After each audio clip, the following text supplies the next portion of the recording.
భూమి మీద ఆయా జాతులలో నుండి, ఆయా వంశములలో నుండి మన ప్రభు అయిన యేసుక్రీస్తు తన స్వరక్తం పెట్టి మనలను కొని తండ్రి అయిన దేవునికి ఒక రాజ్యంగాను యాజకులుగాను చేసి ఉన్నాడన్న సంగతి మీరు ప్రకటన గ్రంథంలో చదువుతారు.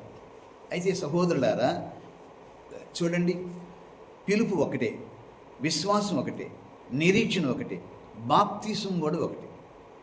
అంతేకాదు మనందరికీ దేవుడు అనుగ్రహించిన పరిశుద్ధాత్మ కూడా ఒక్కడే.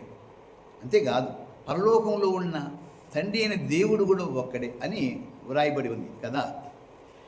మనమందరము కలిసి ఉంటే ఎలాగుంటుందంటే, చెల్లాచెదురుగా పడి ఉన్న పూలను ఒక దారంతో మాలగానో దండగా చేస్తే దాని విలువ, దాని అందం ఎలా పెరుగుతుందో, మనమందరం కానీ ఏక ఆత్మ, ఏక హృదయం, ఏక భావం, ఏక తాత్పర్యం, ప్రేమ కలిగి ఉంటే మనం అందం అలాగుంటుంది, మన బలం అలాగుంటుంది. అప్పుడు మన బలాన్ని చూసి లోకం బెదురుతుంది. అంతేకాదు సాతాను మన దగ్గర ఉండే అవకాశమే లేదు.